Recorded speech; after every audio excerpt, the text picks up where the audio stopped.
Hello guys from everywhere in the world.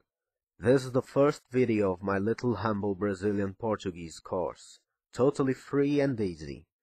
I also provide a written transcription of every video in case you can't understand spoken English at all, but be aware that you should watch the video in order to get the pronounce. The pronounce is extremely important. So let's begin by the most basic thing, saying hello. How to do it? It depends on who you're talking to. If you're talking to a stranger, that is, if you'll start a formal conversation, say Oi or Olá. Oi, Olá. Oi, Olá. Oi, Olá. Oi, Olá. Wanna ask, how are you? Say, tudo bem? Tudo bem? Or, tudo bem com você? Tudo bem com você? Tudo bem? Tudo bem com você? It means exactly the same, so you can use any. Now, is the person your friend?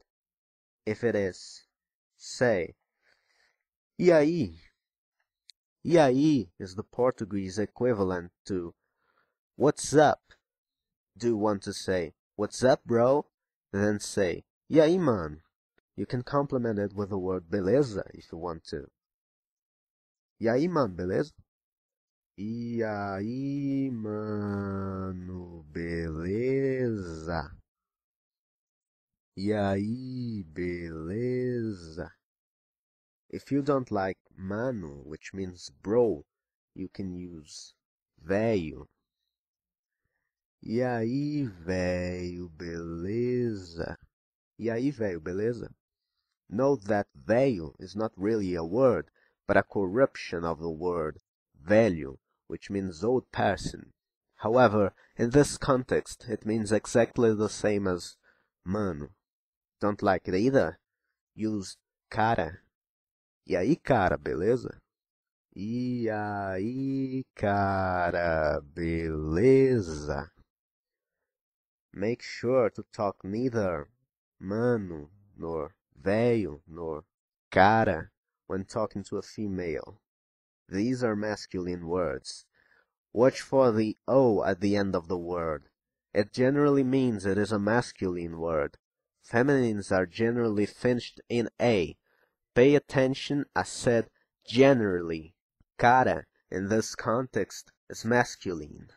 There are many exceptions to this, as cara can also mean face. In this case, it's feminine.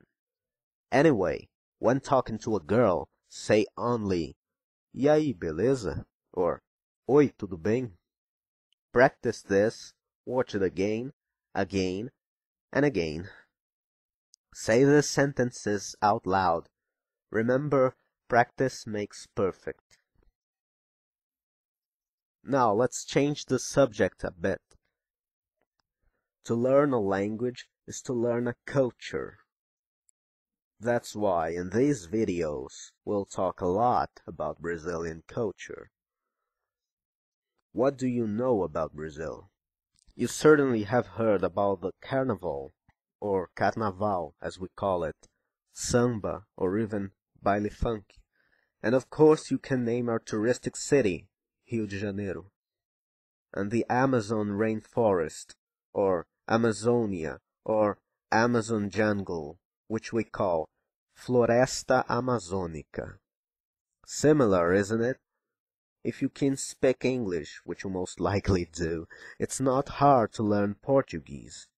Now, mind that in Portuguese, adjectives almost always come second in the sentence.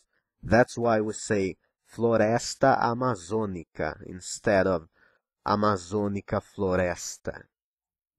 Other examples: blue jeans, jeans azul.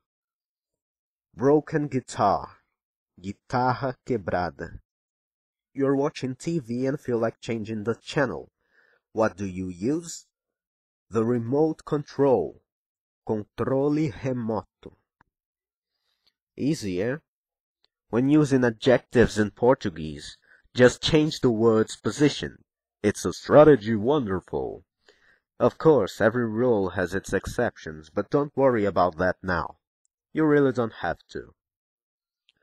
So, let's go back to Brazilian geography. I live in the city called São Paulo, which is relatively near to Rio de Janeiro. Maybe you have heard of it. It's the most populated city in Brazil and has got a very diverse population. See the sign on the top of the A? I mean this one. We call it tio. It indicates both nasality and a stressed syllable. Other graphic signs that appear upon the letters always signs for stress. Pay attention to the pronouns. São Paulo. São. São. São Paulo. In Portuguese, there are only two letters that can be combined with tio. A and O. Here are some examples. Listen for the nasal pronouns. O cão, which means the dog. O coração, which means the heart. Os corações, that's the plural, the hearts. A irmã, sister, the sister. As irmãs, the sisters. Don't worry about the meaning of the words by now, just listen for the sound. Brazilian Portuguese has a beautiful sonority, so they say.